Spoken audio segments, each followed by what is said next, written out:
মাদকের বিরুদ্ধে দাঁড়িয়েছিল ফাহিম, ফিরল শুধু তার নিথর দেহ। মাত্র 15 বছর বয়স, চোখ ভরা স্বপ্ন, বুক ভরা আশা। 10ম শ্রেণীর ছাত্র আরাফাত হোসেন ফাহিম হয়তো ভাবছিল সামনে এসএসসি পরীক্ষা দেবে, বাবা মায়ের মুখে হাসি ফোটাবে, একদিন বড় মানুষ হবে।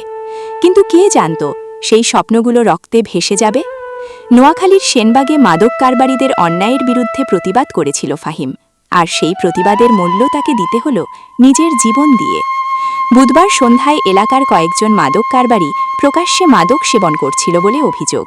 স্থানীয়রা তাদের বাধা দিলে তারা সেখান থেকে চলে যায়, কিন্তু কিছুক্ষণ পরই ফিরে আসে আরও ভয়ঙ্কর রূপে। অতর্কিত হামলা চালানো হয় বাড়িটিতে, চারদিকে চিৎকার, আতঙ্ক আর ছুটোছুটি। ঘরের মানুষ নিজেদের রক্ষা করার চেষ্টা করছিল। সেই সময় মাদক কারবারিদের ধারালো অস্ত্রের আঘাতে রক্তাক্ত হয়ে মাটিতে লুটিয়ে পড়ে কিশোর ফাহিম। রক্তে ভিজে যায় তার শরীর, অসহায়ের মতো ছটফট করতে থাকে সে। স্বজনরা বুকের ভেতর হাজারো ভয় নিয়ে তাকে হাসপাতালে ছুটে নিয়ে যান, কিন্তু হাসপাতালের বিছানায় জীবনের সঙ্গে শেষ লড়াইটাও হেরে যায় ফাহিম। চিকিৎসক জানান অতিরিক্ত রক্তক্ষরণে তার মৃত্যু হয়েছে। একবার ভাবুন, যে ছেলেটা কয়েক ঘন্টা আগেও হাসছিল, কথা বলছিল, ভবিষ্যতের স্বপ্ন দেখছিল, সে আজ নিথর। যে মা সন্তানের জন্য অপেক্ষা করছিলেন, সেই মাকে আজ সন্তানের লাশ জড়িয়ে ধরে কাঁদতে হচ্ছে। যে বাবা ছেলেকে মানুষ করার স্বপ্ন দেখেছিলেন, সেই বাবার কাঁধেই আজ উঠেছে নিজের সন্তানের জানাজা। ফাহিম বেড়াতে এসেছিল নানার বাড়িতে, কেউ জানত না সেই বেড়ানোই হবে তার জীবনের শেষ সফর। একটি কিশোর জীবন ঝরে গেল, একটি পরিবারের পৃথিবী অন্ধকার হয়ে গেল, আর মায়ের বুক থেকে চিরদিনের জন্য হারিয়ে গেল তার সবচেয়ে প্রিয় মানুষটি।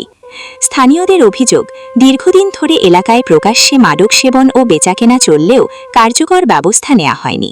যদি সময়মতো ব্যবস্থা নেওয়া হতো, তাহলে হয়তো আজ ফাহিম বেঁচে থাকত। আজ সেনবাগের বাতাসে শুধু একটি প্রশ্ন ভাসছে, মাদকের বিরুদ্ধে কথা বলার অপরাধে আর কত ফাহিমকে প্রাণ দিতে হবে? একটি মায়ের চোখের জল, একটি বাবার নীরব কান্না, একটি পরিবারের ভেঙে যাওয়া স্বপ্ন, এসবের উত্তর কে দেবে? ফাহিম আর কখনো স্কুলে যাবে না, আর কখনো বন্ধুদের সঙ্গে হাসবে না, আর কখনো মাকে মা বলে ডাকবে না। সে এখন চিরনিদ্রায় শায়িত, কিন্তু তার রক্তের দাগ সমাজকে বারবার মনে করিয়ে দেবে, মাদক শুধু একজন মানুষকে নয়, ধ্বংস করে দেয় পুরো পরিবার, পুরো ভবিষ্যৎ।